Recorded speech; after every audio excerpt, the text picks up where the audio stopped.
Chers téléspectateurs, bonjour. Aujourd'hui, Baglis TV vous invite à assister à un débat qui a pour thème Paul Lecourt et l'ère du Verseau.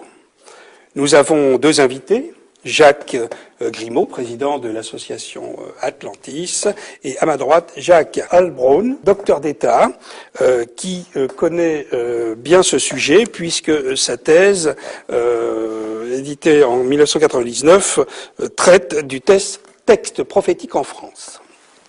Je vais commencer par Jacques Grimaud et lui demander de nous présenter Paul Lecourt, puisque nos téléspectateurs le savent peut-être. Paul Lecourt est né en 1871 et décédé, est né au ciel en 1954, selon l'expression consacrée, et il est décrit comme un écrivain ésotérique français.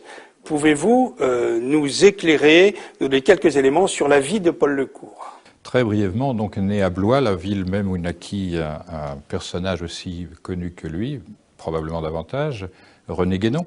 Donc en 1871, il va parcourir un petit peu tous les pays disponibles à cette époque afin de recueillir ce qui l'a passionné dans ses études qui furent classiques, c'est-à-dire latin-grec. Il se rendra donc surtout en Grèce, en Crète, etc.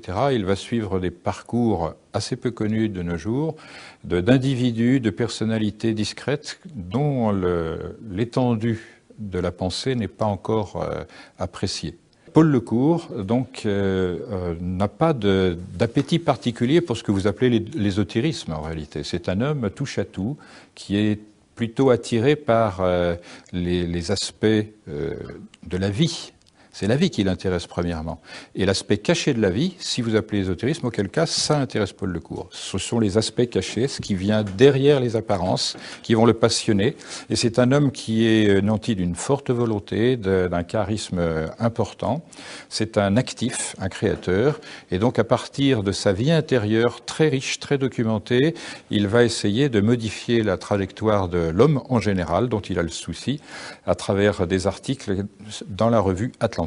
Alors, s'il a nommé cela Atlantis, ça n'est pas pour faire seulement référence au continent submergé dont parle Platon suite à Solon, c'est simplement parce qu'il considère que les errements de société peuvent faire que la société moderne, terrestre, coule à son tour sous la charge de l'immoral, du lait, tout ça. Lui, c'est un platonicien en réalité. Si on devait donner la vraie définition de Paul Lecourt, il serait plus juste de dire ce n'est pas un ésotériste, c'est un platonicien.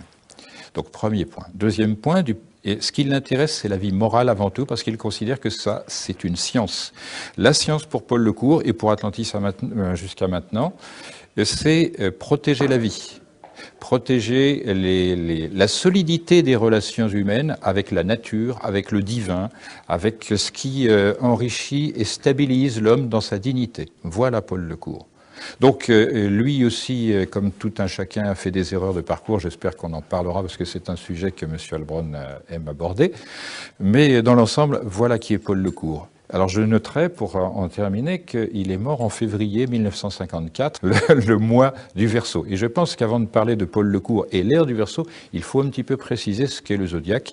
Mais je pense que M. Heilbronn aussi doit présenter à sa manière Paul Lecourt. Jacques Heilbronn, c'est à vous. Le débat est fort, parce que finalement, la question de savoir qu'est-ce que c'est que cette théorie de l'ère du Verseau, quelle est son histoire, quand est-ce qu'elle est apparue, il est évident que... Et à ce moment-là, ça permettrait de déterminer quel est l'apport de Paul Lecourt à ce sujet. D'accord. Mais pour savoir quel est son apport, il faut déjà savoir ce qui existait avant lui. Donc ça, c'est une démarche historique évidente. Il n'a pas tout inventé du domaine en question. Et quel est son mérite et quelle est sa valeur ajoutée? Bien sûr, parce que c'est pas le tout de vouloir changer la vie morale ou constater que la société est en décadence. Il faut bien évidemment apporter des choses et faire œuvre pour les générations futures. Donc, le mot ère du Verseau renvoie à une théorie chronologique. C'est-à-dire effectivement, il y a eu des étapes et à partir du moment où on brandit ce concept d'une nouvelle ère, parce que finalement c'est un peu ça dont il s'agit, il annonce qu'on est dans une nouvelle ère ou qu'on s'en rapproche, peu importe, et que cette nouvelle ère va peut-être impliquer de nouvelles pratiques, de nouvelles références, et donc par conséquent, par rapport à ce que disait M. Grimaud, effectivement, les choses vont changer. Alors ça, c'est très intéressant au niveau prophétique, dès qu'on annonce quelque chose qui va changer, ou qui est la fin de quelque chose qui a précédé. Puisque qui dit ère du Verseau dit ère des poissons. Bien évidemment. Donc on est dans un passage. Alors, il faut préciser que dans le zodiaque dont il est question, le zodiaque précessionnel, l'ère du Verseau vient après l'ère du Poisson, ce qui n'est pas la même chose que dans le zodiaque tropique. Voilà, alors justement, pouvez-vous expliquer la différence entre un zodiaque tropique et ce zodiaque dont vous venez de parler? C'est-à-dire que c'est un héritage. Peut-être pourriez-vous définir la différence entre théorie et doctrine pour nos téléspectateurs. Le souci, par exemple, de quelqu'un comme Paul Lecourt ou moi-même dans ce domaine, ça n'est pas de constituer un corps reconnaissable, c'est d'aller rechercher ce qui nous a été livré et de le donner dans sa formulation moderne. C'est-à-dire que, pour être rapide, c'est dans Platon qu'il a trouvé l'idée d'une ère précessionnelle appelée grande année chez Platon et qui, comme le zodiaque tropique qui dure 1 an, dure ce que dure la précession des équinoxes sur le zodiaque céleste, à savoir environ, pour Platon, 25 920 ans. C'est-à-dire que ça excède extrêmement largement la durée de vie d'un individu. Alors, cette durée de... Non, alors là, je suis obligé quand même d'intervenir parce que on a l'impression, en écoutant M. Grimaud, que Paul Lecourt a inventé cette doctrine des airs. En fin de compte, il a eu des prédécesseurs, donc ce sont ses prédécesseurs. Oui, c'est Platon à la source, pour lui. Enfin, il n'y a pas un lien direct entre Platon et Paul Lecourt. Il y a eu... Hormis les textes. Donc, oui. Non, donc en tant qu'historien de l'astrologie... Je disais simplement la source de Paul Lecourt. La source initiale, mais c'est même pas sa source. Moi, je m'intéresse beaucoup à la question des sources, parce que je suis historien des textes. Donc, c'est très précis. D'où vient, qu'est-ce qu'il a pris, à qui, etc. Précisez-nous, entre Platon et Paul Lecourt, quels sont les textes anciens auxquels nous pouvons nous référer? Il y a un grand écart. Donc, effectivement, c'est intéressant parce que quand un auteur emprunte à un autre auteur, en fin de compte, il emprunte à cet autre auteur des informations. Alors maintenant, on ne peut pas dire pour autant que les informations que l'auteur auquel il emprunte possédait, il a eu directement accès à lui. Donc, en fin de compte, d'une certaine manière, Paul Lecourt a pris connaissance de travaux, notamment, alors il faut quand même rappeler que c'est à la fin du XVIIIe siècle que toute cette doctrine s'est mise en place. C'est révélé. Paul Lecourt peut-il être considéré comme un continuateur de tous les gens qui ont été favorables à cette doctrine depuis Platon? Alors il faudrait quand même préciser qu'au départ, la doctrine n'est pas celle de l'ère du Verseau. La doctrine, c'est celle des airs. Oui. Alors, l'année précessionnelle. Donc c'est une doctrine qui est rétrospective, c'est-à-dire qu'elle étudie, elle se fonde, enfin elle essaie de se fonder sur le fait qu'effectivement, il y a eu des ères précédentes, et que ces ères précédentes étaient caractérisées par certains éléments. Et c'est ça qui essaie de constituer cette ère. Il faudrait d'ailleurs s'interroger déjà sur la validité même de la doctrine, pas celle de l'ère du Verseau, mais la doctrine des ères précessionnelles. Quelle est sa validité? Jacques Grimaud a parlé d'une durée de 25 790 ans. 25 920 ans. Cela nous fait une année, comment dirais-je, par mois zodiacal. C'est ça, on divise 60 ans. Donc on divise ce zodiaque comme l'autre en 12 parties égales. Évidemment, ça ne correspond pas à la réalité sidérale. Parce qu'évidemment, les constellations ne sont pas... les constellations, puisqu'on parle de constellations, les constellations ne sont pas égales. Ça n'est pas de constellations qu'on parle en astrologie, puisque ça réfère à l'astrologie, mais de signes. C'est-à-dire que les signes soient connotés dans le ciel entre astrologie et astronomie, ça vient de l'histoire. C'est-à-dire que les anciens n'avaient pas de différence foncière entre ces deux domaines. La différence qu'ils y mettaient, eux, c'est l'astronomie, c'est le corps des choses, l'astrologie, c'est l'âme des choses. C'est-à-dire le sens. En matière de signes zodiacales, nous retrouvons exactement les mêmes signes que dans une astrologie. C'est cela qui, justement, fait que l'astrologie est attaquée. Historien de l'astrologie, le passage, la dualité entre le zodiaque des signes et les constellations est un sujet qu'il faut aborder de façon approfondie. Ça n'est pas aussi simple qu'il semble que c'était présenté. Au départ, effectivement, le zodiaque, c'est-à-dire quand je dis zodiaque, j'entends cet alphabet, en quelque sorte, de symboles, est originé dans le cycle des saisons.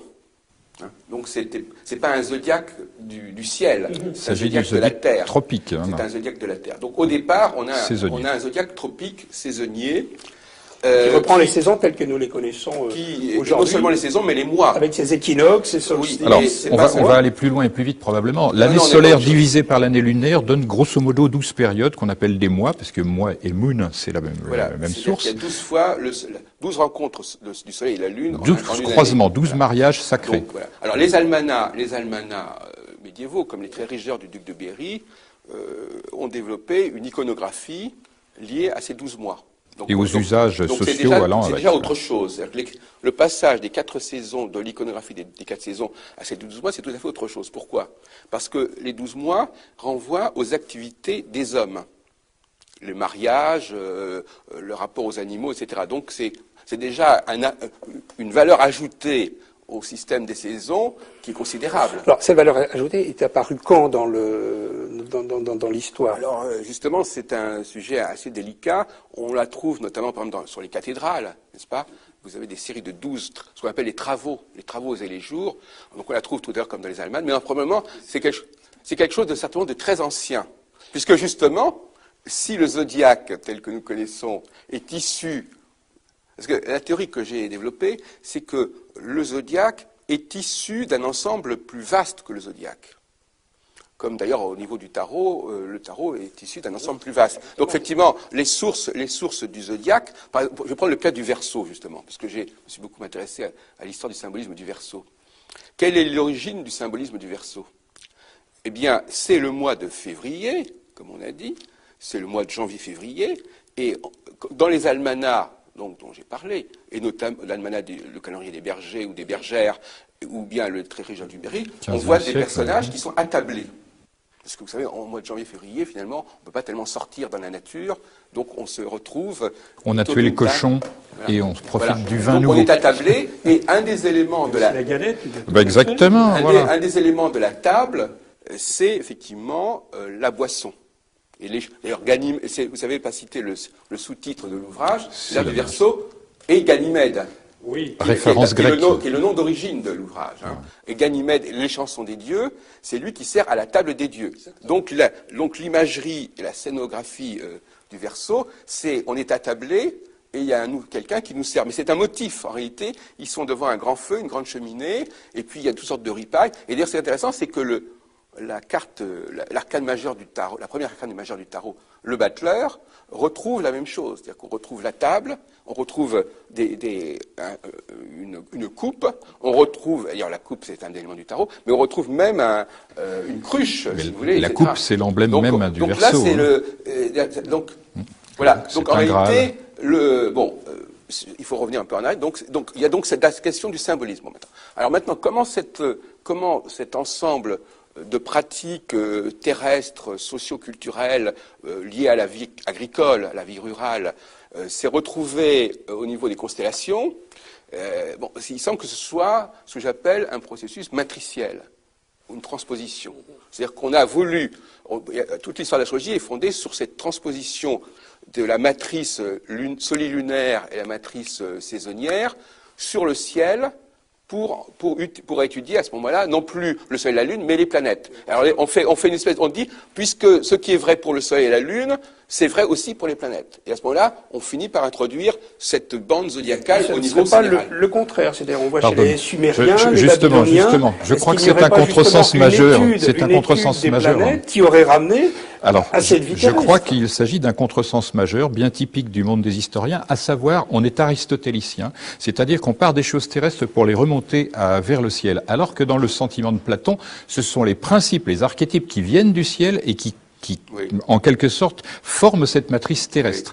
Et c'est le fait, justement, de penser cela qui fait qu'on est ou non astrologue et apte à comprendre cette formulation. Alors, c'est assez embêtant parce qu'effectivement, on vient de dire, Monsieur Grimaud vient de dire il y a quelques minutes, que c'était lié à la question du Soleil-Lune, la division en 12. Oui, le mariage hiérogamos. Donc on voit bien qu'en réalité, donc là nous différons totalement, puisqu'on voit bien qu'au contraire, ça s'est enraciné d'abord dans les observations terrestres, Soleil-Lune, saisonnières, avant de passer au niveau sidéral. Le débat est là. si ce n'est que dans certaines sociétés antiques, le calendrier lunaire était le seul calendrier préexistait largement à des conditions.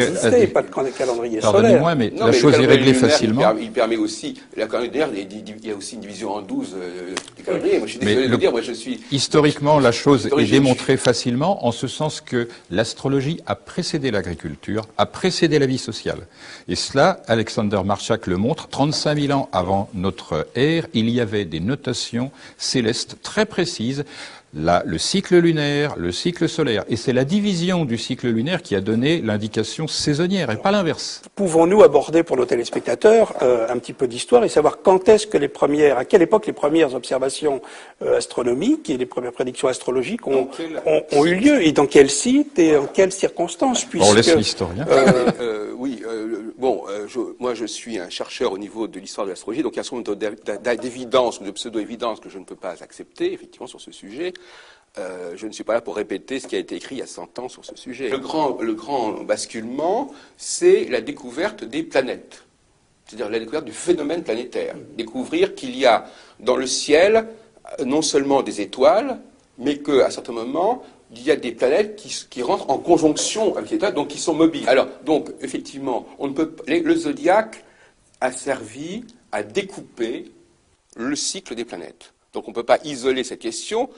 Ce n'est qu'à partir du moment où on s'intéresse à un objet qui bouge, qui sont les planètes, que la notion du zodiaque fait sens.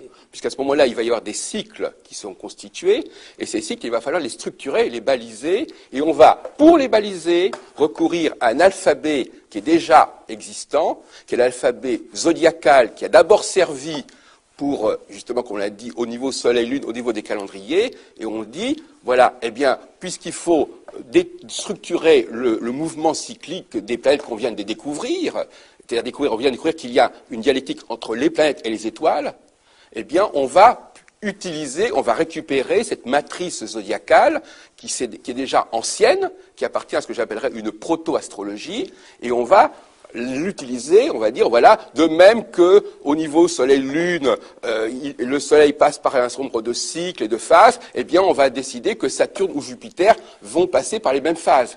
Le problème, c'est qu'évidemment, ce n'est qu'une transposition, parce que quand Saturne entre dans le Bélier ou dans le Taureau, ça n'a plus aucune répercussion au niveau saisonnier. Donc, ce qui était vrai au sens strict quand le Soleil entre en Verseau ou en Poisson, ne l'est plus quand on l'applique à Saturne ou à Jupiter, mais le principe même d'un passage de la planète par ces 12 états est calqué sur celui du Soleil, voyez-vous.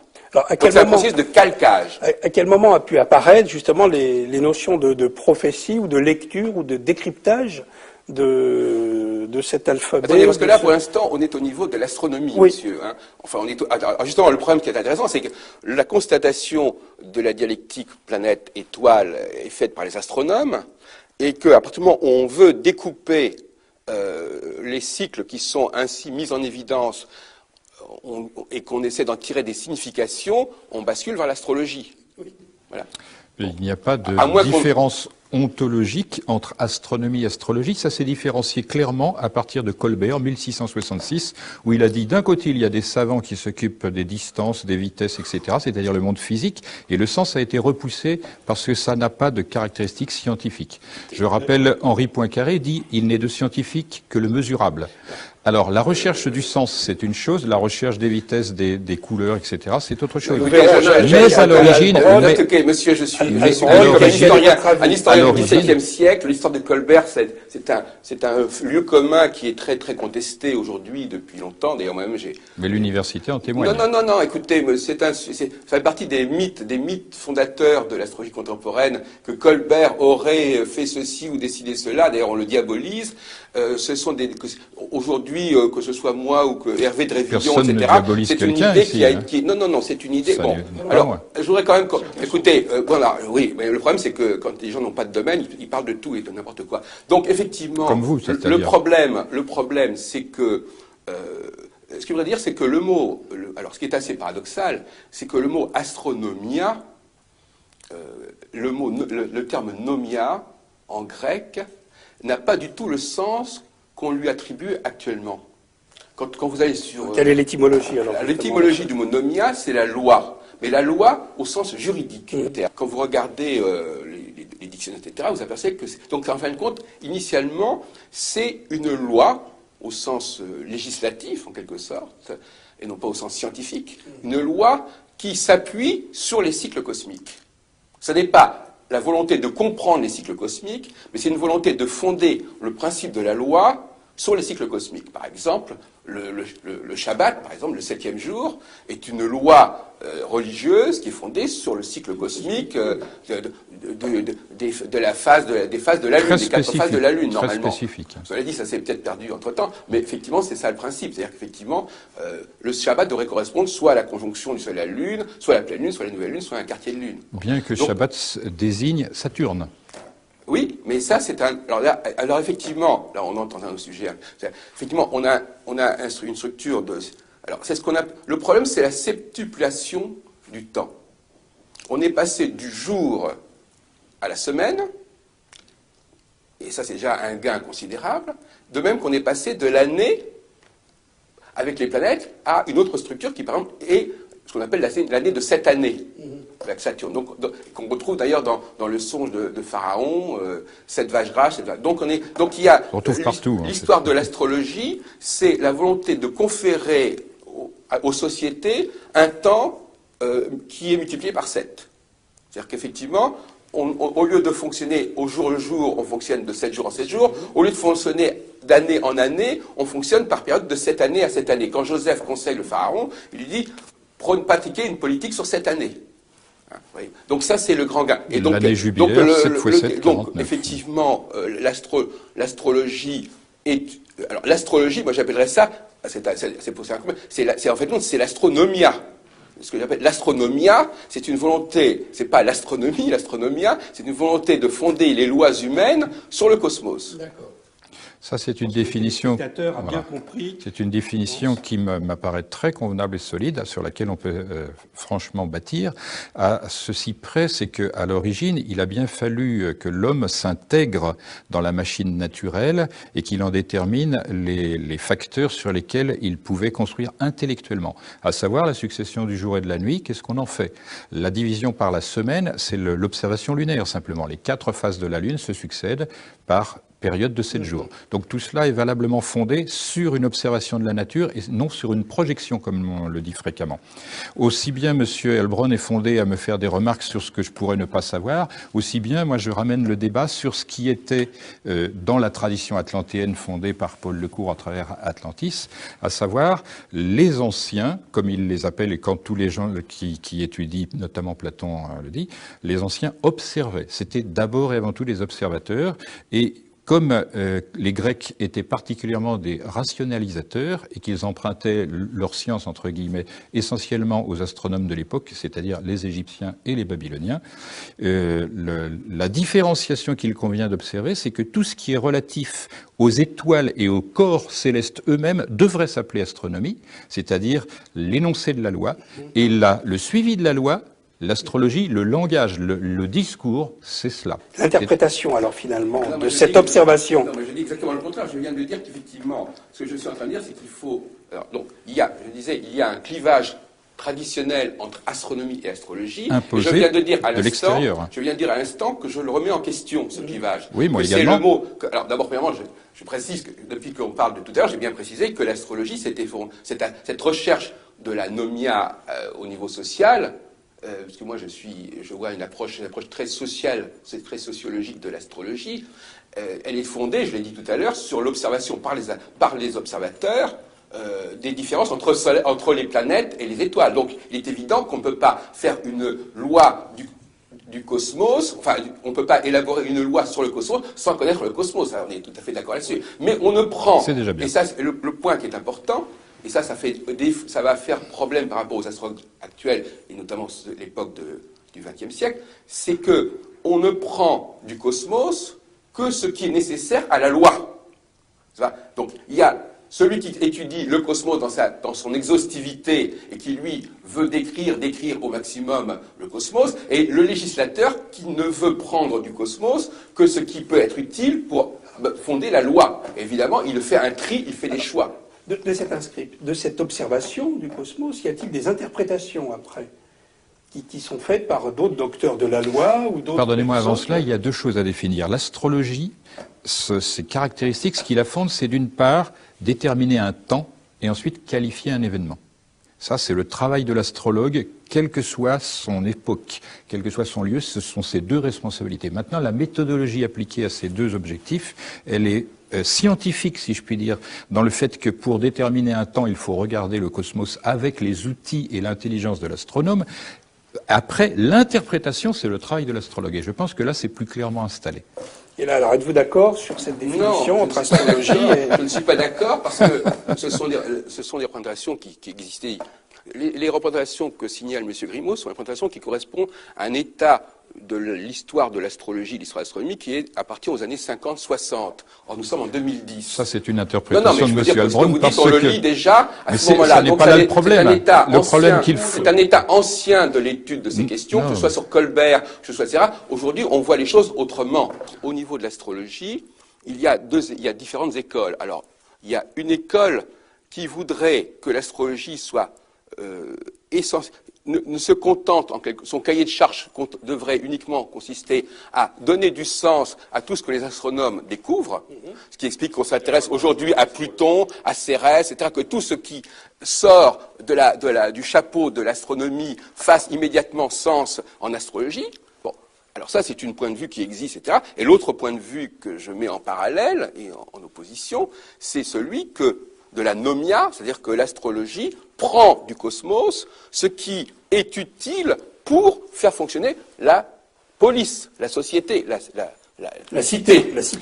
Avant d'arriver à Paul Lecourt, peut-être pourrions-nous faire un peu d'histoire et retracer quelle a été au cours des siècles... Non mais attendez, je crois qu'il faut... Alors effectivement, ce que nos téléspectateurs doivent comprendre, c'est que la doctrine, enfin, la doctrine de la précession d'équinoxe, qui a été donc développée par Charles-François Dupuy, par Volney, par Delaunay... Alors, Dupuy, pourriez peut-être préciser cette époque. Nous savons que c'est la fin du XVIIIe siècle. Voilà, c'est ça. Ce sont des historiens des religions qui ont...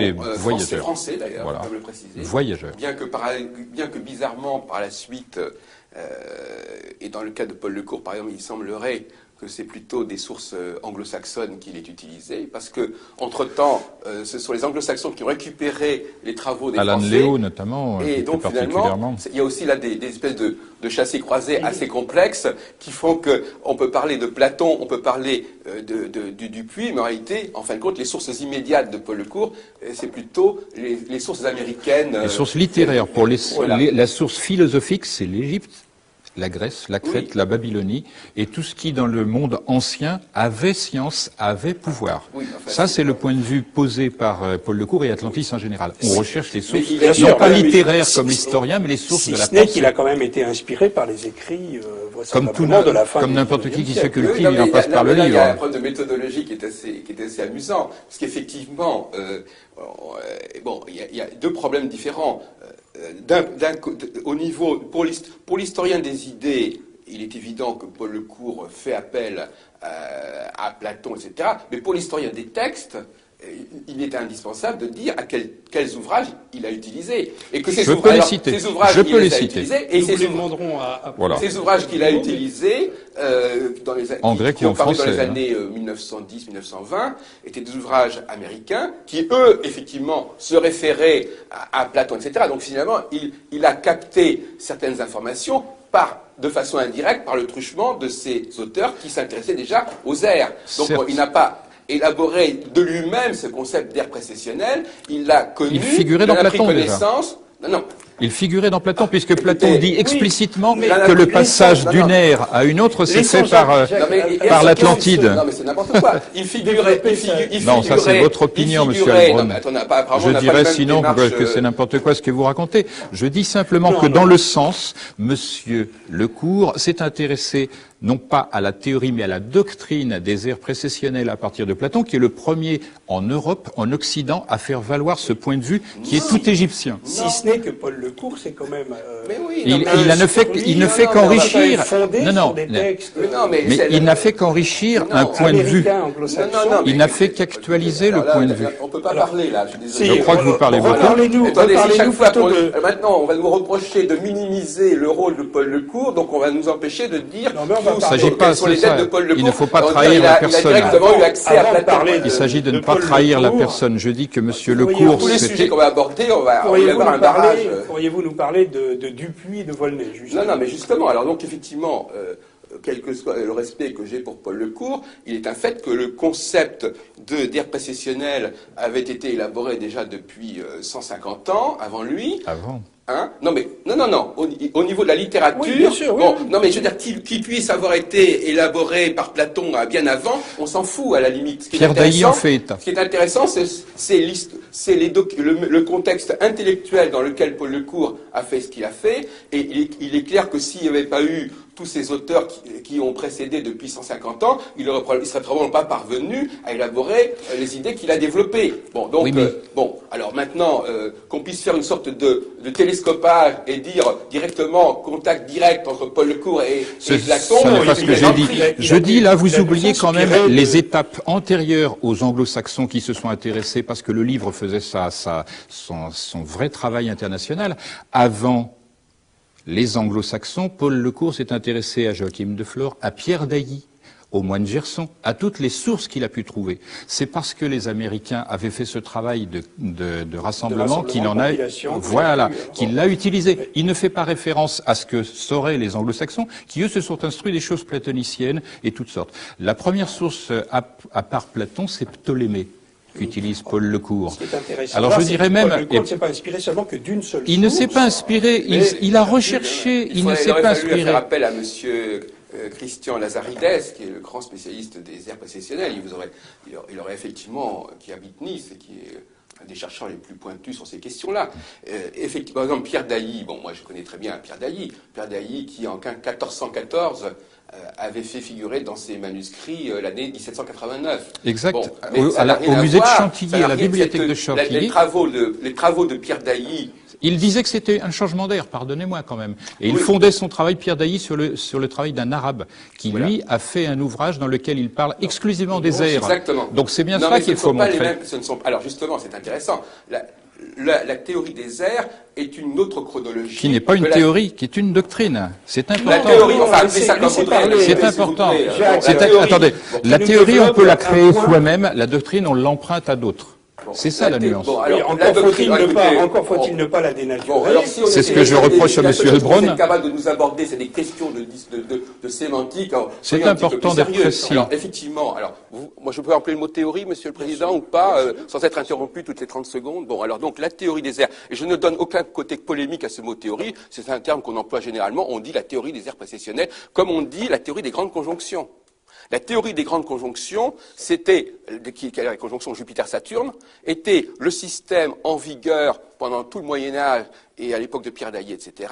Et effectivement, elle proposait des cycles de 800 ans, et Pierre Dailly, même si, entre parenthèses, on puisse parler d'air par rapport à cette théorie des grandes conjonctions, cette théorie des grandes conjonctions, les airs au niveau des grandes conjonctions ne sont pas les mêmes airs qu'au niveau de la précession. Donc on ne va pas dire, puisque un tel a parlé des airs dans un contexte chronologique donné, il a dit la même chose que celui qui a parlé des airs dans un autre sens. Donc le grand apport des gens comme Charles-François Dupuis, qui s'est fait d'ailleurs aux dépens de la théorie des grandes conjonctions, c'est-à-dire qu'en fin de compte, ils ont proposé une autre théorie chronologique, une autre théorie de l'histoire du monde, une autre théorie de l'histoire des religions, que celle qui prévalait du fait d'Abou Machar, qui au Xe siècle a élaboré une théorie qui a inspiré effectivement Pierre Dailly, mais quand Pierre Dailly annonce en 1789, d'ailleurs, il ne se fonde absolument pas sur les airs précessionnels, il se fonde sur d'autres théories que je connais bien,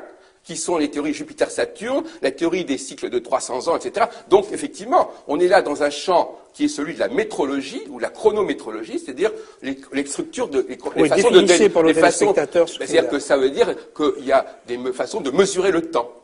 Des façons de mesurer le temps, et toute forme de mesure du temps débouche sur un certain forme de prophétisme. C'est ça qui est assez amusant. C'est-à-dire que dès que vous élaborez une théorie chronologique, dès que vous élaborez même une chronologie, on prend par exemple la prophétie des papes. Oui. La prophétie des papes, elle est fondée sur une chronologie, et à partir de cette chronologie, eh bien, on débouche sur la prophétie, parce qu'on va extrapoler, on va dire, puisque cette chronologie fonctionne de cette manière-là, eh bien, on va dire qu'est-ce que ça nous annonce pour l'avenir. Il y a deux c'est le ordres point que j'allais d'idées qui sont aborder, mélangés aussi. Il y a deux ordres d'idées mélangés ici. Monsieur Heilbronn a écrit un livre qui s'appelle Décodage et influence, pape et prophétie, en 2005. Et justement, ce Pierre Dailly est peut-être moins connu de nos téléspectateurs que Nostradamus.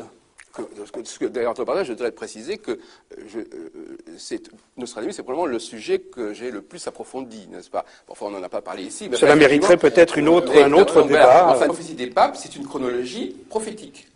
Et ce qui nous intéresse, c'est qu'en fin de compte, avec l'ère du Verseau, c'est aussi une chronologie prophétique. Parce qu'on va dire, puisqu'il y a eu on n'en a pas parlé, l'ère du Taureau, l'ère du Bélier, l'ère du Poisson, pourquoi n'y aurait-il pas une nouvelle ère qui viendra? Et à ce moment-là, je voudrais quand même qu'on dise dès le départ, une théorie qui est rétrospective, c'est-à-dire qui analyse le passé à travers un système, devient prospective en disant, sur les mêmes bases qui nous ont permis de comprendre le passé, on va pouvoir déterminer l'avenir. Et c'est là qu'évidemment, on bascule de la chronologie au prophétisme. Et c'est là le problème, parce que toute la question, tout le poids aujourd'hui de l'ère du Verseau, c'est bien cela.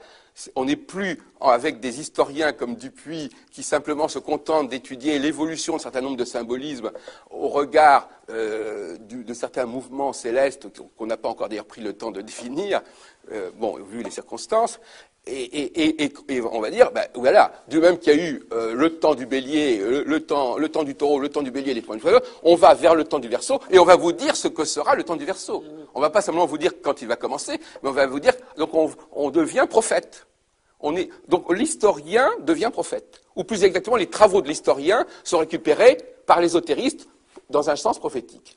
Donc il y a toujours cette espèce de basculement et de dialogue entre l'historien qui se contente ingénument de décrire des choses, et puis quelqu'un arrive ensuite en disant ah mais oui, vous avez dit ça, donc je vais vous dire ce qui va se passer. Alors, ce basculement entre historien et ésotérique, comment vous le concevez Alors un petit, avant d'en passer à cette bonne question, je souhaiterais dire que, en fait, Pierre Dailly prend à Albumazar la date de 1789 qui est indiquée par Albumazar comme étant le moment d'un changement de cycle d'air.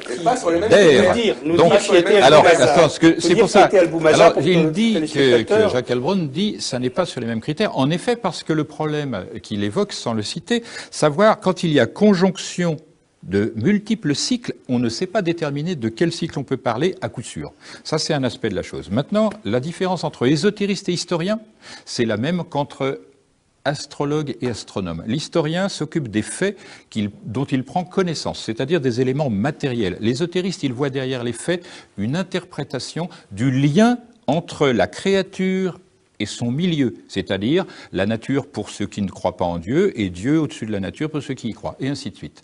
Donc la différence de point de vue, il n'y a pas incompatibilité, il y a complémentarité, mais la différence de point de vue peut faire comme M. Heilbronn le fait avec moi, qu'il y ait une apparence de contradiction, ce qui n'est pas la même chose. Moi, par exemple, quand je vais dans la montagne et que je regarde la plaine, c'est pour le plaisir de regarder la beauté des choses que je ne vois pas de loin. Voilà. Mais je ne comptabilise pas ces choses. Je regarde la chose comme un tableau, c'est beau. Mais je ne comptabilise pas les points qui font les couleurs, les dimensions. Voilà la nuance. Parce que pour l'ésotériste, ce qu'il recherche dans l'univers, ça n'est pas tant ces dimensions qui contribuent à sa connaissance sans aucun doute, mais vraiment, quel est son langage? Il se dit, moi j'ai un langage, les animaux que je vois ont un langage, les formes sont un langage, les couleurs sont un langage, la durée des choses, c'est un langage. Et il recherche s'il y a une cohérence qui serait de même ordre que l'ordre qu'il voit dans le cosmos. C'est ça l'ésotérisme. C'est celui qui voit une orange et il se dit qu'est-ce qu'il y a derrière cette orange. Voilà, à quoi ça sert ça, par exemple un verre, il le regarde, il ne s'occupe pas seulement de la dimension, de la nature, de la substance, de ses propriétés, etc. Il se dit d'où vient l'idée de verre. C'est tout. Je crois qu'il faut introduire ce que Kepler appelait le tertius intervenient. Astrologue et astronome. Il y a un troisième personnage qui est oublié là et qu'il faut quand même ressusciter, que j'ai essayé de ressusciter depuis tout à l'heure, c'est le législateur. Le législateur... C'est Dieu pour les ésotéristes. Introduisons le législateur. Le législateur... mais quelle définition vous donnez au législateur? Certains disent c'est Dieu, est-ce que c'est un grand législateur? Pour les ésotéristes et les anciens, c'est la divinité créatrice. Donc, si vous voulez, par rapport, effectivement, à ces données brutes qui sont fournies par les astronomes et éventuellement par les historiens, il y a deux démarches. Il y a celle, effectivement, de l'ésotériste au sens qu'a donné M. Grimaud, qui est celui d'une volonté de comprendre ce que nous disent les documents. Mais le législateur, lui, c'est pas ça, sa démarche. Le législateur, c'est de dire qu'est-ce qu'il va prendre de ces documents pour établir sa loi. Donc, il ne va prendre que dans la finalité d'une application juridique pour la cité. C'est-à-dire, qu'est-ce que ces informations nous disent? Par exemple, fixer le calendrier, fixer les fêtes, fixer les élections, fixer tout ce qu'on voudra. Qu'est-ce qu'on peut prendre de ces informations pour, par exemple, quand on prend, par exemple, si on parle la fête de Pâques, c'est une utilisation par la législation de faits historiques, plus ou moins d'ailleurs mythiques ou légendaires. Astronomique, c'est le passage mais c'est aussi, du point vernal. C'est aussi la sortie d'Égypte, etc. Donc effectivement, le législateur va intégrer, va insuffler dans la vie de la cité des informations données par les historiens, par les astronomes, surtout, mais il va le faire de façon extrêmement filtrante. C'est-à-dire qu'il ne va pas tout prendre, il n'a pas vocation, le législateur n'est pas là pour donner de la signification à tout ce que font les historiens et à tout ce que font les astronomes, il va en prendre ce dont il a besoin, ce que j'appelle l'instrumentalisation. En fonction des pays, le législateur, qui n'est pas le même, va interpréter différemment des mêmes faits historiques. Ah oui. Est-ce qu'il y aurait dérive ou pas, ou d'après vous, comment vous pourriez l'analyser? Puis tout à l'heure, Jacques Grimaud a employé le terme de point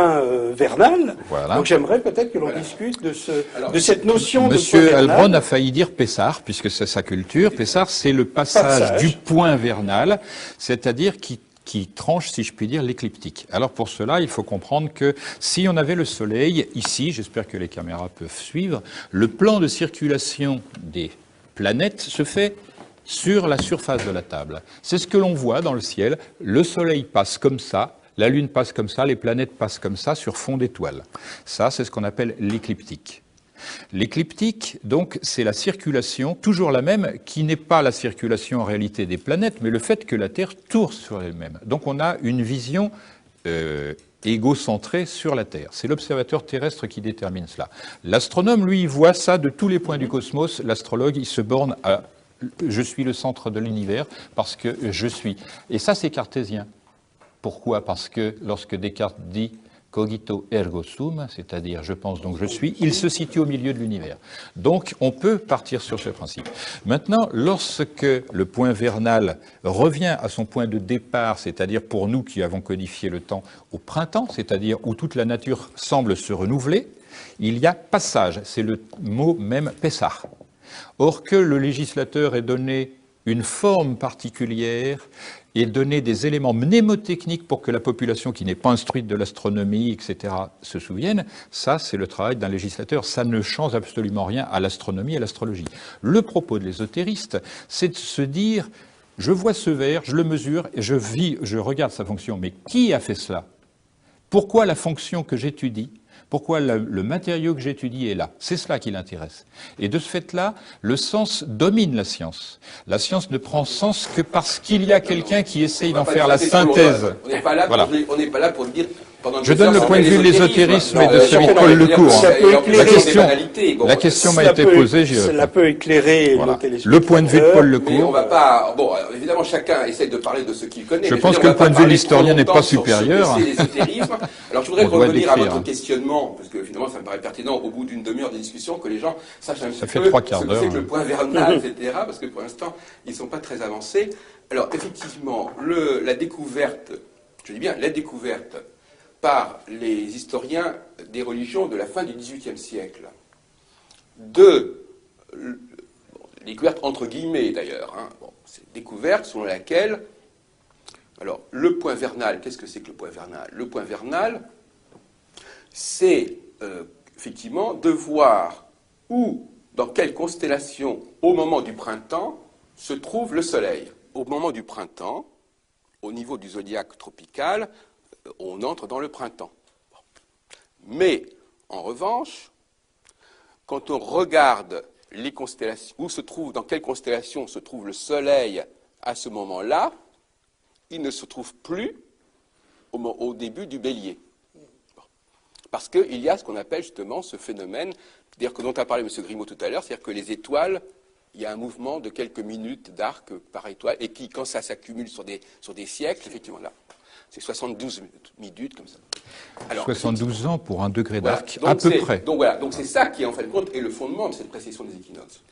Donc effectivement, les historiens, je pense à des gens comme François-Xavier Delaunay ou comme le comte Volney ou Charles-François Dupuis, les historiens observent que, eh bien, au moment où le Soleil, dans l'hémisphère nord, entre dans le printemps, ou même produit le printemps, puisque finalement la saison est produite quelque part par le Soleil, si on peut dire, eh bien, à ce moment-là, le Soleil, quand on regarde dans le ciel, dans le background du Soleil, il entre dans une autre constellation.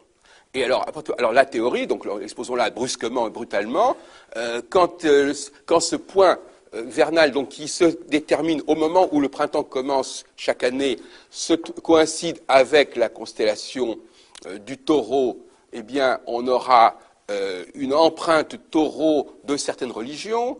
Quand il passe ensuite, quand ce point vernal se trouve dans la constellation du Bélier, on aura une empreinte Bélier. Quand X milliers d'années plus tard, n'est-ce pas, le point vernal coïncidera avec le passage et l'entrée du Soleil dans une autre constellation, on aura une ère de type Poisson, etc., etc. Donc c'est ça le principe. Donc effectivement, il y a un jeu constant entre, tout à l'heure je le disais, entre le zodiaque, entre la matrice initiale solilunaire saisonnière et le fait que l'on ait projeté par inadvertance, en quelque sorte, cette matrice vers le cosmos et vers les étoiles, sans savoir évidemment à ce moment-là qu'il y aurait une précession des équinoxes. Et donc effectivement, on a, au lieu d'avoir deux choses qui sont complètement en phase, elles sont déphasées. Et l'idée de ces auteurs, c'est d'avoir pensé que ce déphasage était signifiant. Le déphasage entre deux phénomènes astronomiques devient signifiant. Et il devient signifiant et il donne l'occasion de bâtir toute une théorie du temps, qui est une théorie selon laquelle tous les 2160 ans, etc., etc. Bon, maintenant, il faudra qu'on discute par la suite de la pertinence de cette théorie. La pertinence non plus seulement des calculs, mais la pertinence des observations qui viennent étayer cette théorie. Et ça, quand on y regarde de près, cette théorie n'est pas fondée sur des choses très très solides. Mais c'est ça le principe. Alors, je vais dire simplement que ce que s'entête à appeler une théorie, alors je vais faire la différence. Une doctrine, c'est complet et c'est fini. Une théorie, ça peut évoluer. La doctrine des précessions, elle est déjà fondée à l'époque de Proclus, qui dit ce que Platon a ramené d'Égypte, les Babyloniens le connaissaient avant. Donc, on peut situer dans le temps, historiquement, vers moins 3000. C'est déjà une bonne chose. Et il est très probable, au dire d'ailleurs d'Alexandre Marchak, qui lui n'est pas astronome, astrologue, et il est archéologue, c'est-à-dire au vu des pièces, l'étude du ciel aurait commencé au moment même où l'on retrouve des éléments humains, culturellement parlant, à savoir vers moins 35 000. Il y a d'autres études qui ont été faites. Je pense à Madame Volkevies, Chantal Volkevies, qui a étudié les grottes françaises notamment et les grottes peintes. Et elle a découvert cette chose singulière qui n'avait été vue par aucun historien, aucun astronome, etc., que toutes ces grottes, à 4 exceptions près sur 130, sont orientées sur les phases du Soleil. Donc, première chose, les anciens, quels qu'ils aient été, et sur toute la Terre, ils regardaient le ciel comme référent de ce qui se passe sur Terre. Ils l'avaient perçu, je ne sais pas comment ni pourquoi, mais apparemment, il semble que ce soit la règle. D'autre part, pour revenir un petit peu centré sur la chose, je vais donner un exemple plus palpable de ce que c'est que la précession des équinoxes. Imaginez que tous les ans, vous soyez exactement au même endroit, au même moment.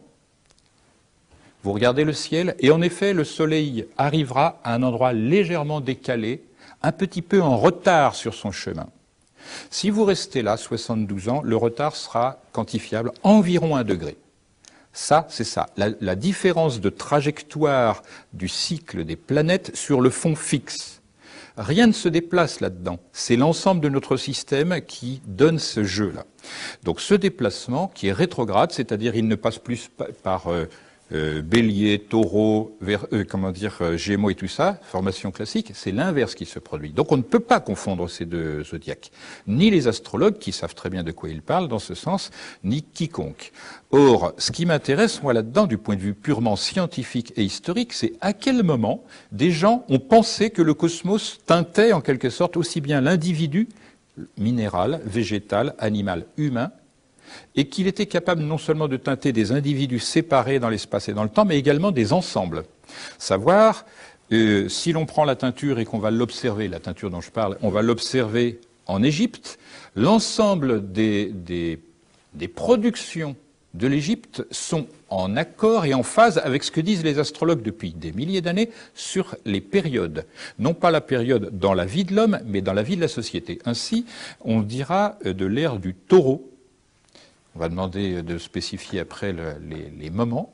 L'ère du taureau, c'est au moment où les Égyptiens, ce sont les premières dynasties, fabriquent d'énormités architecturales. Or, le taureau passe pour un constructeur, un terrien, un esthète en même temps. Et à cette époque-là, nous avons le dieu de l'intelligence, qui est Thoth, là-bas, qui va faire des choses en secret. C'est-à-dire que les grandes pyramides, même actuellement, on ne sait pas comment on a pu réaliser des monstres pareils. On ne sait pas exactement à quoi cela sert, parce qu'on ne sait pas différencier ce qui est de l'ordre du factuel, de l'ordre du sémantique. Voilà. Donc, ce qu'il faut considérer pour appréhender correctement ce dont on parle, c'est que la sémantique, là-dedans, ça domine l'ensemble.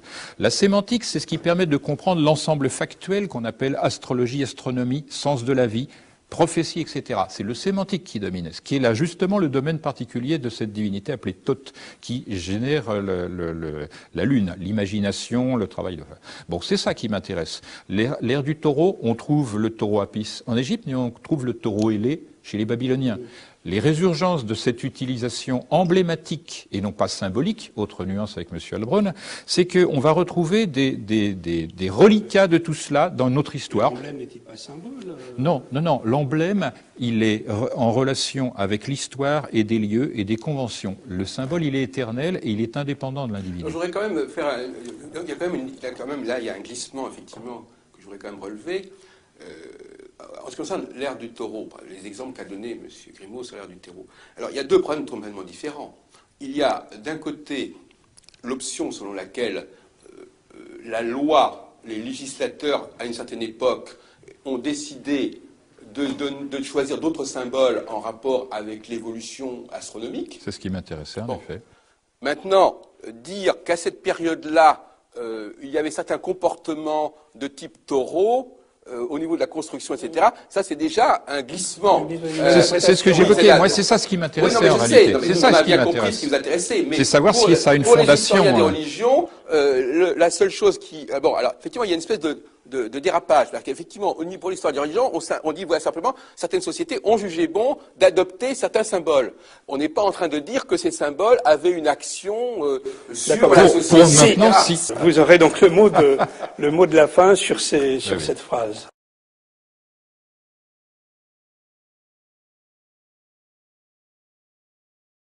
Alors, Paul Lecourt a-t-il pu avoir accès à ces textes apocryphes? Qu'en a-t-il tiré? Qu'en a-t-il fait pour nos téléspectateurs? Est-ce que l'on pourrait maintenant plus aborder son ouvrage, Paul Lecourt, l'ère du Verseau, le proche avenir de l'humanité, préfacé par Jacques Darès? Probable que s'il devait être réédité, je sois le préfacier. Alors, sans doute, l'un d'entre vous pourrait-il nous expliquer un petit peu la vie de cet ouvrage, puisqu'on s'aperçoit que depuis sa création dans les années 30, il a toujours connu des évolutions successives, en tout cas dans sa préface, pas forcément sur le fond, et Jacques Darès, dans cette dernière édition, a quand même apporté tout un chapitre entier, peut-être un peu plus éclairant. Il a donné des éléments supplémentaires. Simplement, il faut souligner ceci. Paul Lecourt n'est pas un astrologue, ça n'est pas un doctrinaire, ça n'est pas un idéologue, c'est un personnage, comme je l'ai dit, qui se documente parce que ça l'intéresse. Il cherche le secret de la vie, le secret de l'univers, le secret du monde. Donc, quelle était sa vraie spécialité à Paul Lecourt? En fait, il était employé administratif et voyageur. C'était un grand sportif, c'est un homme qui a inventé une partie du sport qu'on appelle le canoë-kayak, qui a développé également une instrumentation pour la personne qui voulait se déplacer dans la nature avec un vélo, une tente, un canoë-kayak, etc. Bon, sans rentrer là-dedans. C'est quelqu'un qui expérimente. Oui, mais c'est pas ça n'est pas cela qui le marque.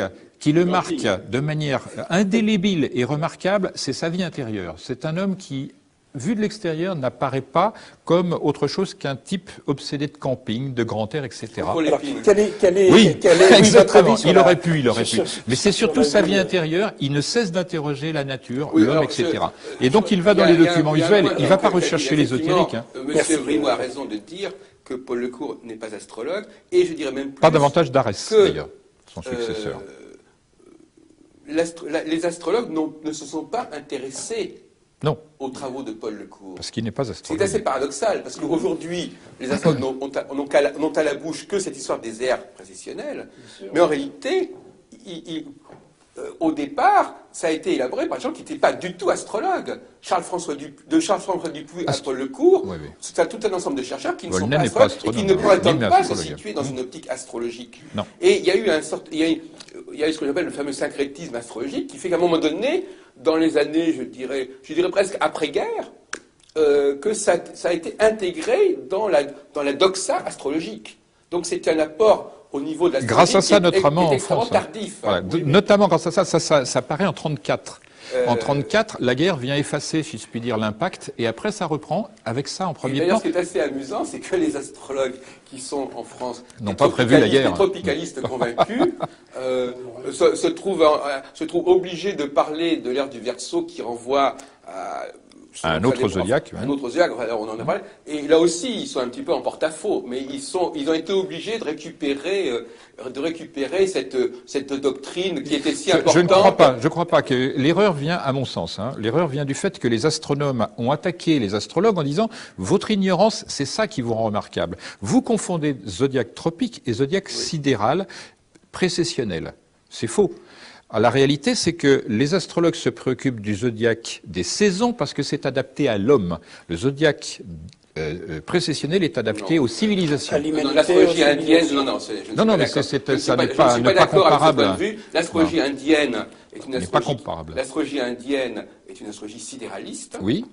Il y a donc Anayamsa qui fait la différence. Il y a des astrologues qui sont sidéralistes. Oui. Il y a il y a un courant. Donc c'est pas l'astrologie est tropicaliste et puis etc. J'ai dit ici en France. Personne en France ne fait d'astrologie indienne. Je suis désolé de vous dire qu'il y a. Il a fallu attendre Labouré pour faire un ouvrage sur le sujet. Il y a Dorsan, il y a Marie Del. Enfin, je veux dire, on pourrait faire. Il y a une fédération d'astrologie sidéraliste. Après le cours. Ah mais je vous ai dit que non mais attendez, on n'a pas dit le contraire parce que je vous ai dit tout à fait. Je vous ai dit que l'astrologie n'a récupéré et d'autre part le sidéralisme c'est une chose, la doctrine des ères précessionnelles c'est une autre chose. La plupart des astrologues aujourd'hui acceptent la théorie des ères précessionnelles, ils ne sont pas sidéralistes. Mais je dis que parallèlement ils ne peuvent pas l'ignorer. Ils ne peuvent pas. Parallèlement, il y a une astrologie sidéraliste. Et oui. C'est ça que je voudrais préciser. Et il y a même une astrologie stellaire qui est encore autre chose, c'est-à-dire une astrologie qui s'intéresse aux relations entre les planètes et les étoiles. C'est une autre école. Non, c'est un autre outil. C'est une variété d'outils et c'est une variété d'applications astrologiques et rien d'autre. Ça veut dire que ça domine en Inde, mais ça n'est pas un outil supérieur à ceci ou cela. Alors vous parliez de récupération à un moment donné. Est-ce que l'ère du Verseau, l'on voit ici et là, qu'elle est récupérée par le New Age ? Est-ce que l'on pourrait... Aquarius Age. Voilà, Aquarius Age. Alors est-ce que vous pourrez l'un et l'autre développer votre point de vue sur cette question ? C'est certainement, Monsieur Grimaud, c'est un sujet qui l'inspire beaucoup, effectivement.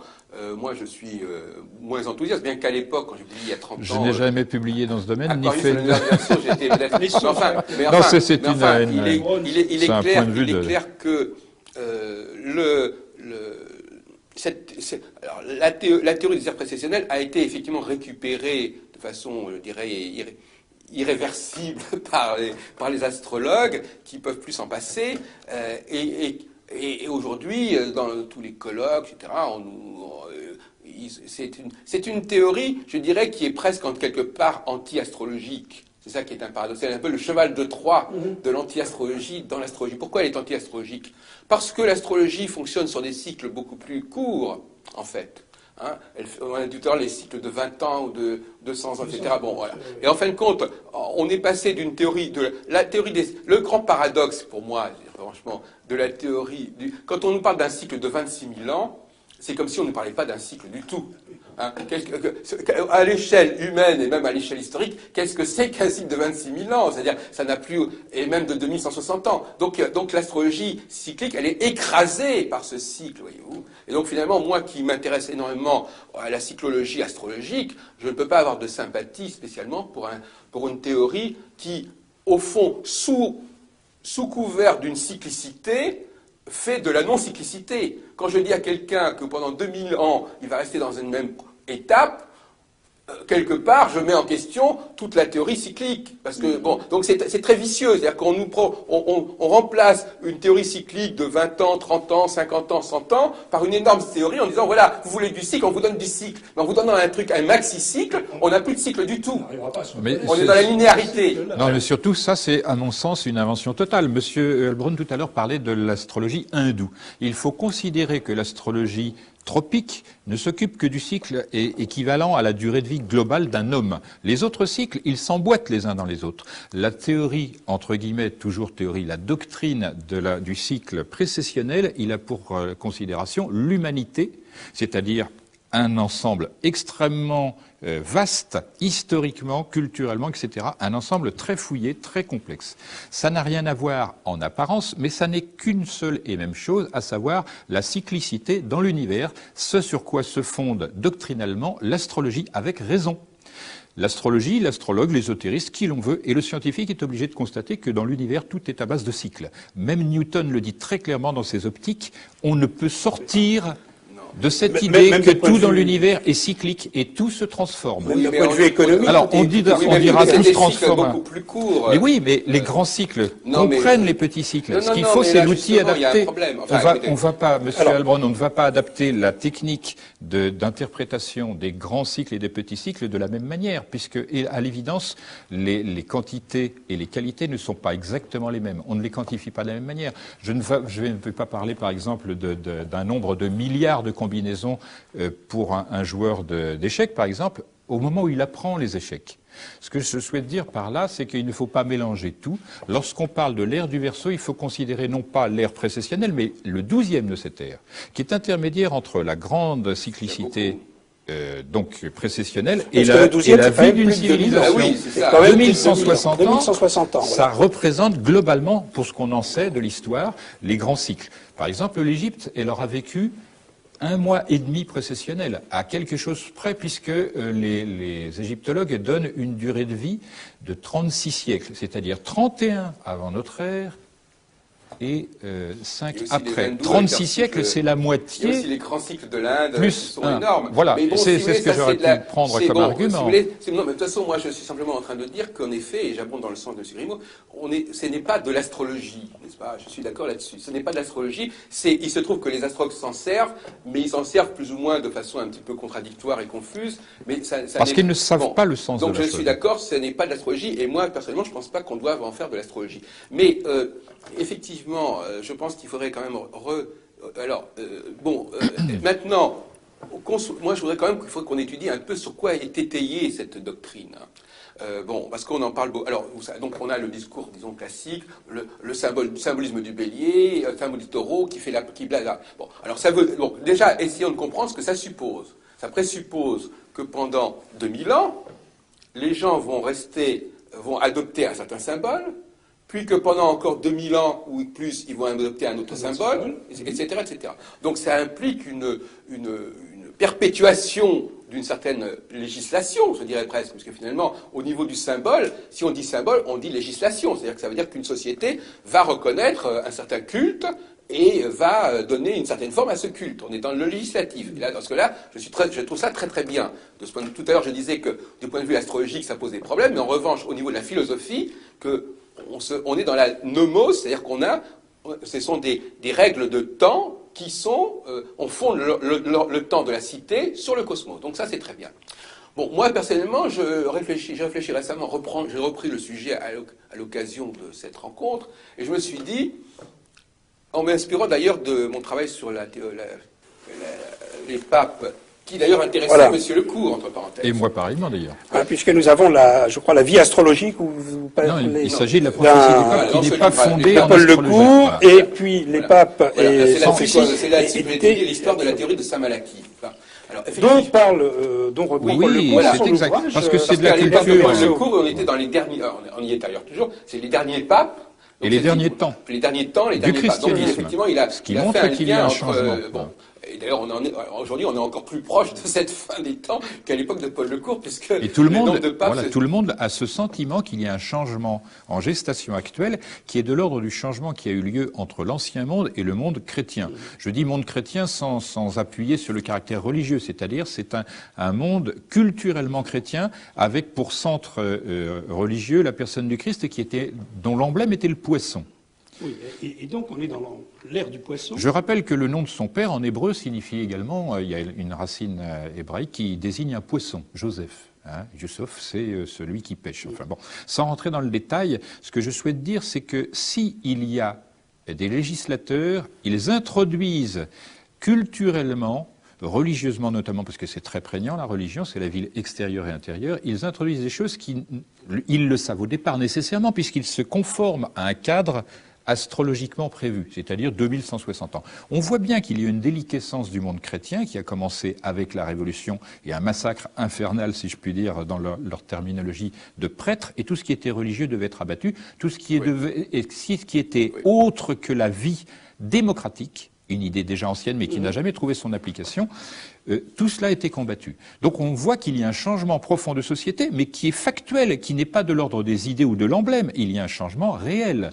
Donc c'est ça qui intuitivement... C'est ce qu'on appelle le self-fulfilling prophecy. Oui, on l'appelle comme ça, mais... En réalité, vous avez tout à fait raison de dire que à l'arrière-plan de ces auteurs qui ont parlé de la théorie des précessions à la fin du XVIIIe siècle étaient anti-chrétiens.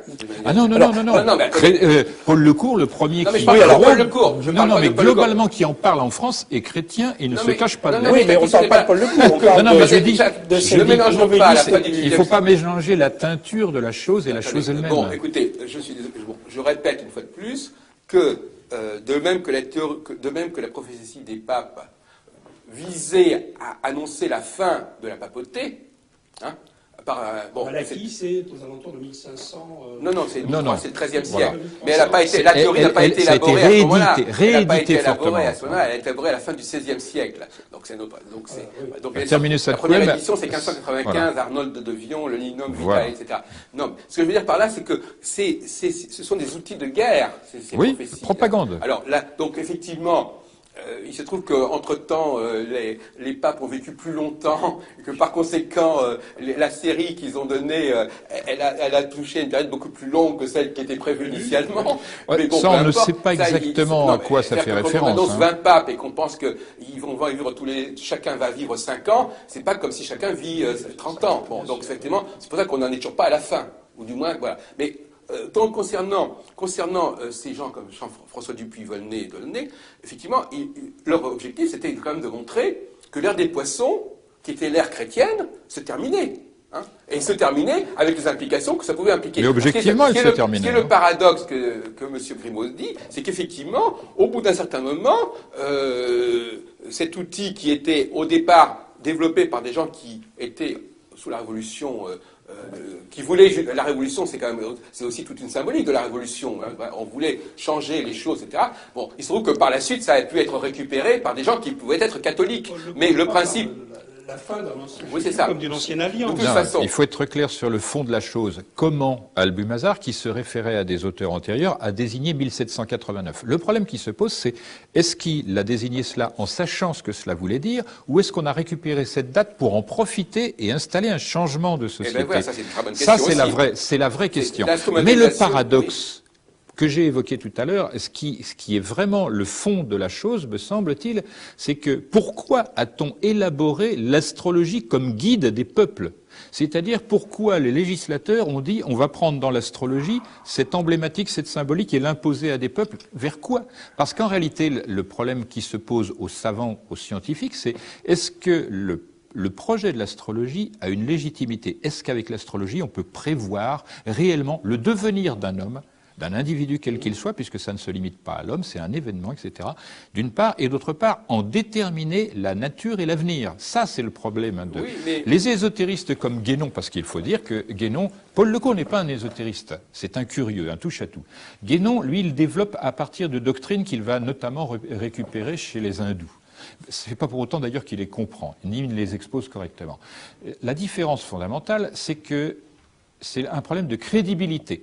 À savoir, Paul Lecourt, il se fiche de la crédibilité, il compare des événements de l'histoire à ce que dit la doctrine, et il s'aperçoit que quand même, ça semble tenir debout, puisqu'il y a une coloration qui ressemble étrangement. Alors lui, il lit l'astrologie non pas comme un astrologue en croyance, mais en termes de support, d'éléments culturels ordinaires.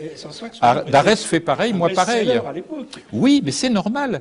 Il y a la guerre. La guerre, c'est un macro-événement énorme.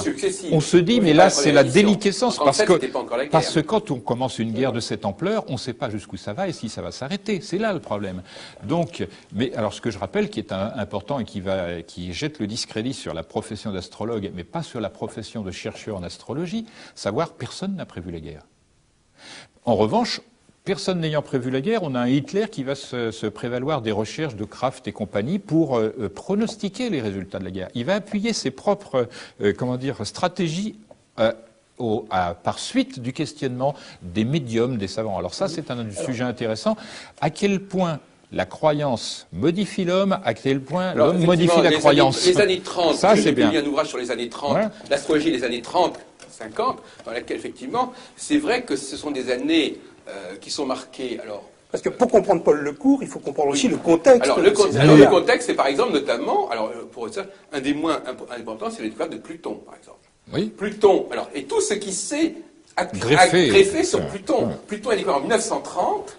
Il y a déjà des ouvrages qui paraissent à peu près à l'époque. Brunumner qui publie, je crois, en 34 ou 35, oui, un ouvrage sur Pluton, qui est immédiatement traduit en français. Ouais. Et il est évident que cette découverte de Pluton est chargée d'une certaine idéologie, qui est Pluton. Parce que là, on tombe, si vous voulez, c'est un point qui me paraît très important, cette évolution de l'astrologie contemporaine qui attache une énorme importance à la découverte de nouvelles planètes.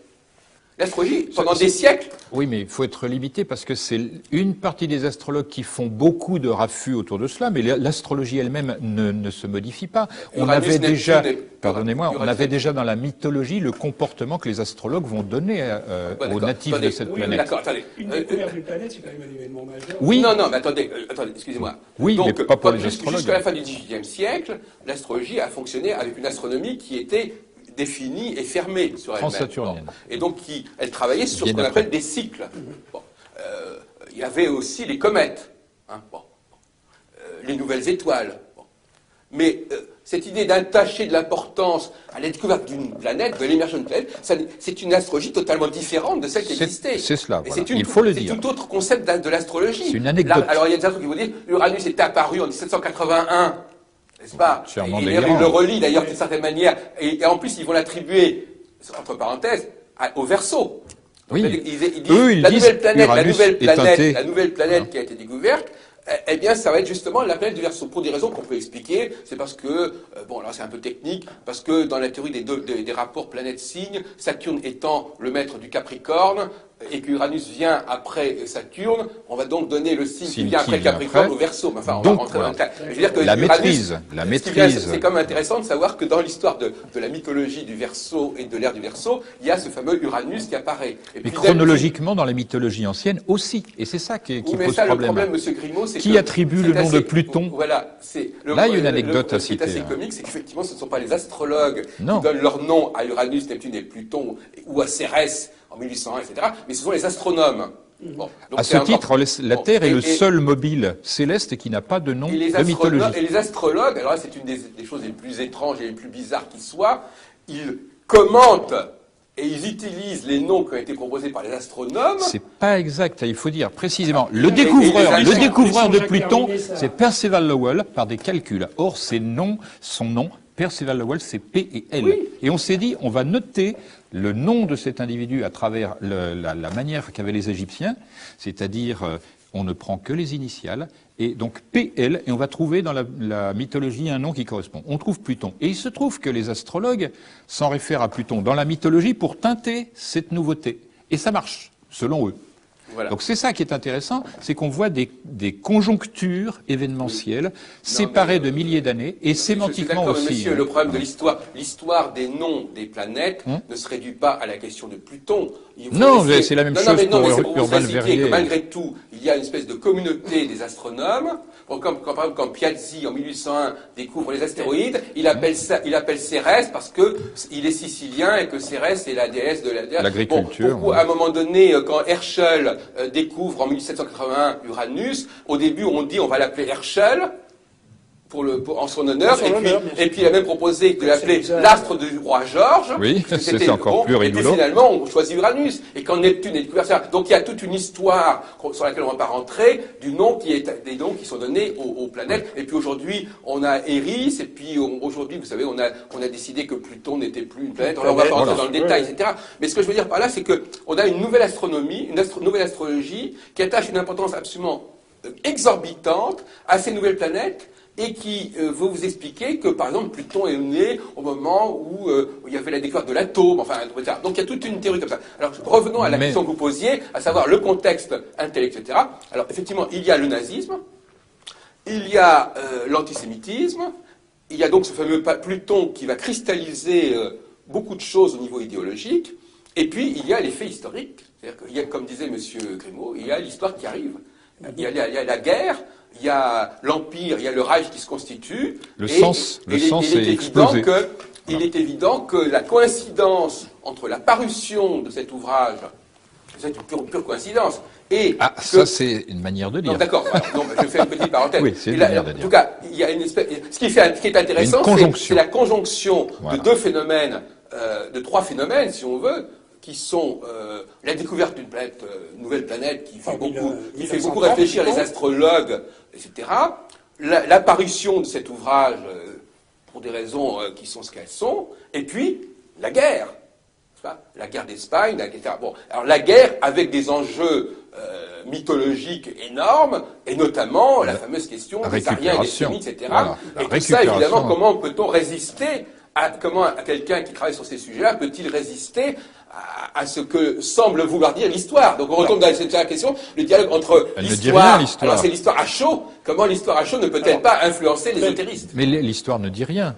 Chacun l'interprète. Alors ce que je souhaite dire, c'est que... Toujours est-il que concernant Paul Lecourt, il a été... Il y a une petite chose que je souhaiterais dire juste avant, parce que le sujet est important. Savoir ce qu'oublie de dire et qui est important, Monsieur Lebrun, à savoir, c'est qu'à cette époque, le scientisme fait que les idées classiques dont s'est nourri Paul Lecourt étaient battues en brèche par justement la découverte. Voilà. D'autre part, pour ce qui concerne le nom des planètes, qui est un aspect obscur de l'histoire, c'est qu'on a refusé globalement chez les astronomes de nommer Herschel ou Roi George parce que c'est de la politique. On a dit non, on va garder l'astronomie à ses sources, la mythologie, etc. Voilà, c'est pour cela.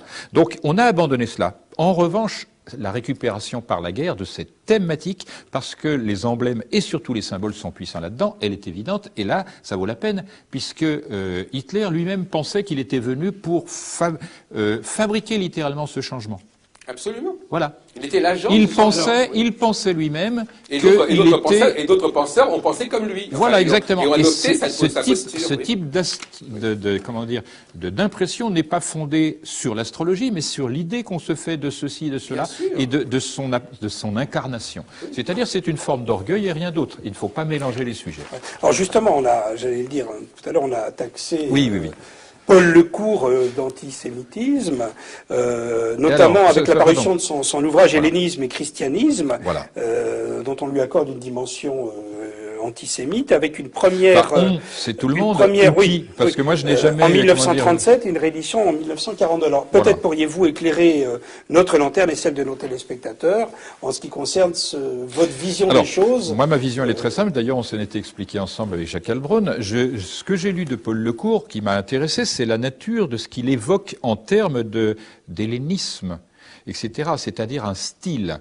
Et quand vous interprétez cela comme un antisémitisme, il dit les Juifs n'ont pas un style particulier qui les rendrait reconnaissables. C'est normal, parce que ce sont des gens qui voyagent entre l'Égypte à l'époque hébraïque, hein, entendons-nous. Je ne mélange pas hébreu et juif. Donc il dit ce sont des gens qui voyagent et qui prennent des uns et des autres, ce qui fait qu'ils n'ont pas autre chose qu'un syncrétisme.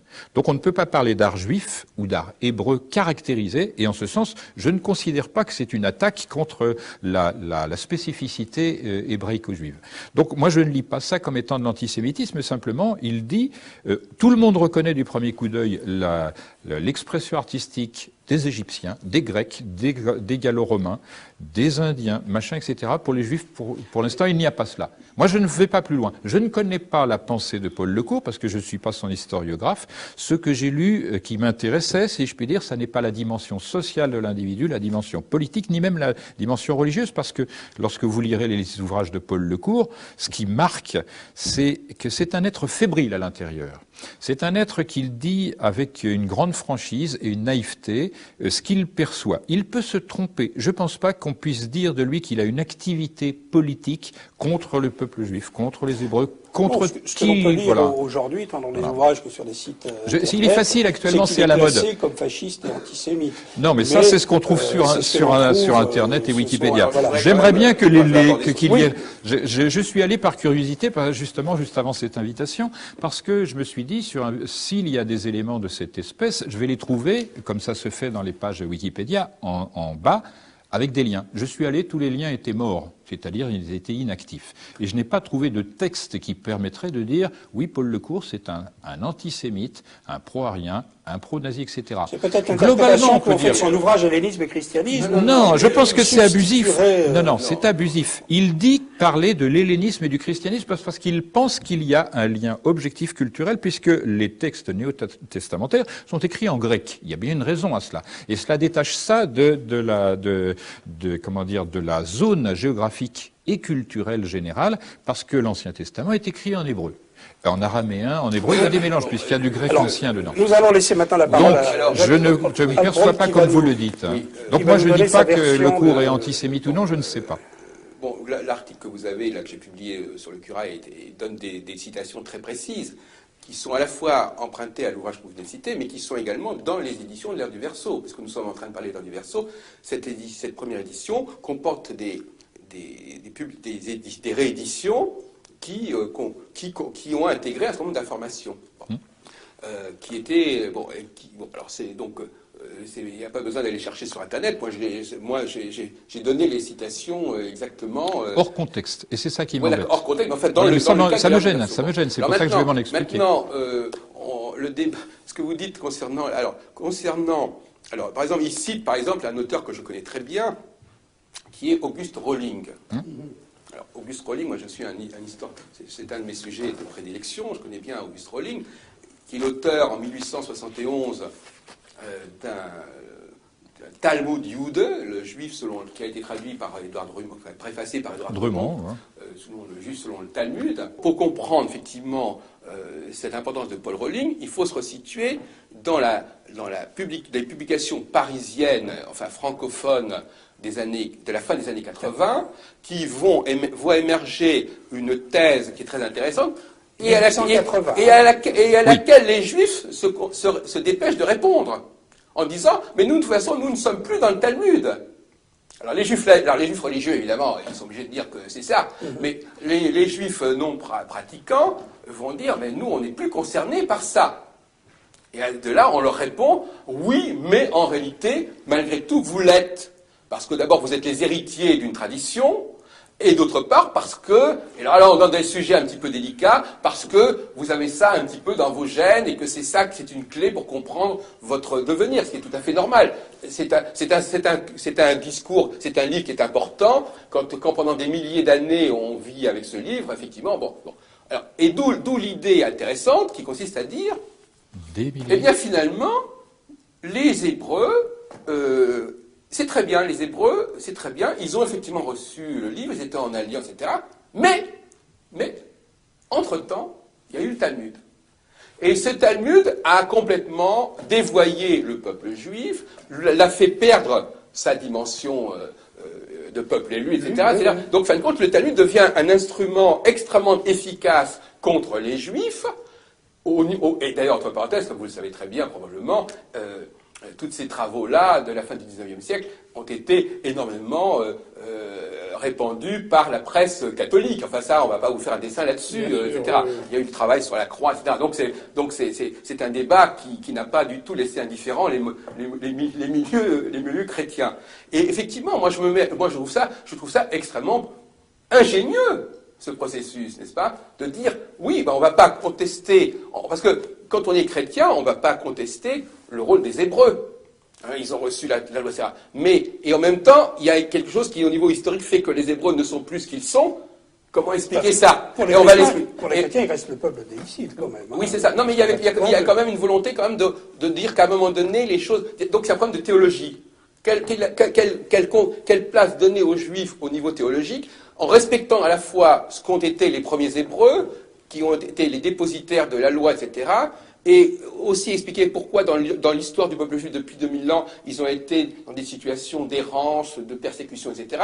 Et on propose comme explication le Talmud qui aurait corrompu la pensée juive, l'esprit juif, etc. Bon, alors, effectivement, ça fait un peu écho à cette espèce d'ambiguïté, savoir, oui, les Hébreux, oui, les Juifs, non. Alors, justement... Jacques Grimaud se propose de nous donner sa définition. Alors, je voudrais tout simplement vous remercier, messieurs, tous les deux, pour avoir abordé ce point qui, pour certains, et en tout cas pour moi, est crucial. C'est Paul Lecourt, était-il ou non antisémite? Et je crois que c'est bien la première fois que l'on a pu débattre. Bon, alors je souhaiterais mettre en grosso modo un bémol à ce qui a été dit, qui est clair et net et précis, qui est incomplet parce qu'il faut nuancer. Lorsqu'on parle du Talmud, il y a beaucoup de choses dans le Talmud qui sont parfaitement recevables du point de vue religieux. Il y a d'autres choses qui ressemblent à de la politique, etc. Mais là où, où ça ne me convient pas, c'est que Rowling ne s'appuie pas sur le Talmud, il s'appuie également sur les Toledo de Yeshu, qui est en fait un brûlot antichrétien. Donc, que l'on mélange la réaction des chrétiens, Rowling ou n'importe qui, en disant ils disent ceci alors qu'on ne prend pas les sources réalistes, à savoir les Toledo de Yeshu, qui c'est un véritable brûlot anti-chrétien. Je peux même pas citer les textes tellement ils sont violents. Donc il faut nuancer tout cela, mais ça n'est pas la problématique de Paul Lecourt, ça c'est pas son truc. Lui, il est dans une ambiance générale délétère, tordue. Il peut être, traité d'antisémite à la mode, entre guillemets. C'est-à-dire la problématique antisémite se pose à cette époque, non pas de son fait. Il n'est pas partie prenante, c'est parce qu'il y a Hitler et toute sa clique de nazis qui impose, voilà. Mais lui, c'est pas son problème. Lui, c'est l'ère du Verseau, c'est l'humanité. Il dit les Juifs sont importants là-dedans parce qu'ils sont les promoteurs et la source originelle, culturelle et historique du christianisme qui semble être le moteur de société actuelle. C'est pas dans un autre sens qu'il faut le chercher. C'est pas un type qui a essayé d'attaquer les Juifs, les Hébreux. Il ne dit surtout pas les Hébreux c'est bien et les Juifs ce n'est pas bien. Il dit qu'il y a une différence notable, c'est que les Hébreux étaient entièrement assujettis à la religion hébraïque, ce que les Juifs ne sont plus maintenant.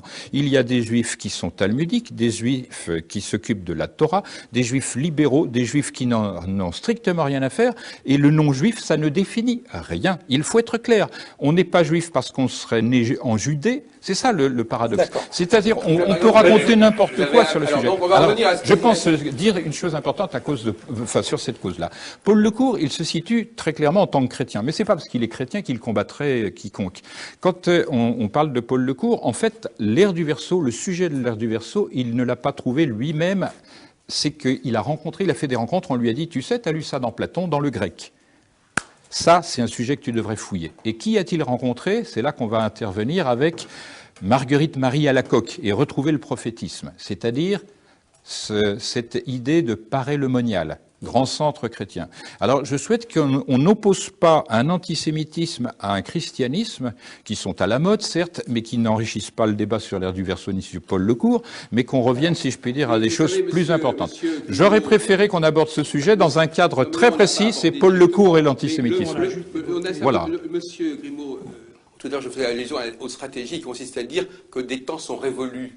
Alors, tout à l'heure, on a dit que la papauté était révolue, soi-disant, parce que... On dit, ça n'est voilà. pas mon propos. Bon. Hein. Et le fait de la question, vous savez très bien, enfin, c'est pas nouveau de dire qu'il est évident que pour les chrétiens, le problème de savoir si le temps des Juifs est révolu est un problème quand même récurrent. Donc, on va pas se balayer la face à ce niveau-là. Il ne dit pas non, ça. Non, il dit qu'il y aura une conversion. À l'arrière-plan de la notion de dire que les choses ont changé, que les temps ont changé, et que ceux qui étaient avant dans la légitimité ne le sont plus. Bon, alors ça, on peut dire aussi que Jésus le dit, c'est pour ça qu'il le dit. On peut dire aussi que on peut dire d'une certaine manière que les travaux de Charles-François Dupuy en 1790 étaient marqués par une forme d'antipapauté. Bon, c'est un fait. Le phénomène de l'antipapauté, il a existé. Il existé chez les protestants. Ouais. Qu'à un autre moment, il puisse y avoir des positions d'anti-judaïsme et que d'une certaine manière, pour forcer un peu le trait, que ce qui s'est passé pendant la Seconde Guerre mondiale apparaissait comme la confirmation que le temps des Juifs était révolu. Et qu'il était révolu d'ailleurs de manière tout à fait apocalyptique. Ça n'a rien d'extraordinaire. Hein, oui, alors, on ne peut pas dire que quelqu'un qui pense là... Tout à l'heure, quand vous parlez de la théorie des cycles, n'est-ce pas? Prenons de la distance, oui, prenons de la hauteur. C'est ce que je souhaite faire, justement. L'anéantissement des Juifs, ce n'est jamais qu'un détail à l'échelle de... Ça, ce serait être Le Pen. Soyons clairs. Ça n'est pas un détail, ça n'est pas le sujet de la réunion. Non, mais je veux dire que c'est vu avec de la distance, avec une telle distance, c'est secondaire. Ah non, il ne s'agit pas de mettre de la distance entre les Juifs et cela, mais entre le sujet, c'est-à-dire Paul Lecourt et l'ère du Verseau. Ce qu'on peut faire, c'est dire quelques mots sur l'ère du Verseau et sur l'humanité, et ce que l'on en attend, avec le retour peut-être du Christ. Je vous donne la parole. Effectivement, l'ère du Verseau aujourd'hui comme est parfaitement entrée dans la démarche de l'astrologie contemporaine, hein, comme Pluton, comme Uranus, comme etc. Bon, ça fait partie des acquis de l'astrologie contemporaine. On est passé d'une simple description sur laquelle on n'a peut-être pas assez insisté concernant des corrélations entre des symbolismes et des éléments cosmiques, etc. Et maintenant, on a complètement dépassé ce stade-là, puisqu'on n'est plus en train de nous dire normalement on devrait dire adoptons la symbolique du Verseau, adoptons tel et tel emblème aquarien, et puis on sera en règle au niveau de la ration. Or, on n'est pas du tout en train de dire simplement ça, comme les autres ont adopté le taureau, nous on va adopter le vase, je ne sais pas quoi. On est en train de dire l'ère du Verseau, il va se passer des choses. Très bien, je vous remercie. Jacques Grimaud. Alors, les apports de Paul Lecourt, pour moi, sont très clairs. Il fait référence à une méta-histoire que ni l'historien ni l'astronome ne peuvent atteindre. C'est son intuition d'homme, et non pas de doctrinaire, d'idéologue, qui lui a fait appréhender cette chose-là. Il l'a développé avec un livre qui a eu du succès. Je pense que quoi que puisse en penser en matière d'antisémitisme, M. Heilbronn, il faut lire cet ouvrage parce qu'il met l'homme au centre de son univers, c'est-à-dire quel est le sens de l'univers, quel est le sens de la vie, quel est le sens du devenir. Il pose très clairement, mais à sa manière et en platonicien, le problème du cadre dans lequel l'homme se développe dans sa partie d'univers et surtout quelle est sa responsabilité d'homme vis-à-vis de ceux qui vont le suivre. Et ça, en Atlantis, l'association que je préside, nous prolongeons cette étude qui est parfaitement d'ordre scientifique dès lors que ce problème se pose réellement. Voilà la nuance. Et ça, je dis à la mémoire de Paul Lecourt, il s'est peut-être trompé sur des tas de choses, mais ce problème est un problème réel, réaliste. Et il faut étudier ce que lui n'a pas nommé, mais a présenté comme une méta-histoire et qui était déjà de l'ordre de l'héritage des anciens, c'est-à-dire les Égyptiens, les Sumériens, les Grecs qui ont suivi. En réalité, ce dont il est question là, c'est d'un héritage. Il ne s'agit pas de fonder des théories scientifico-abstraites, etc. Il s'agit d'aller rechercher dans l'histoire ce que d'autres ont vu et que nous n'aurions pas vu. Merci. Jacques, je vous remercie.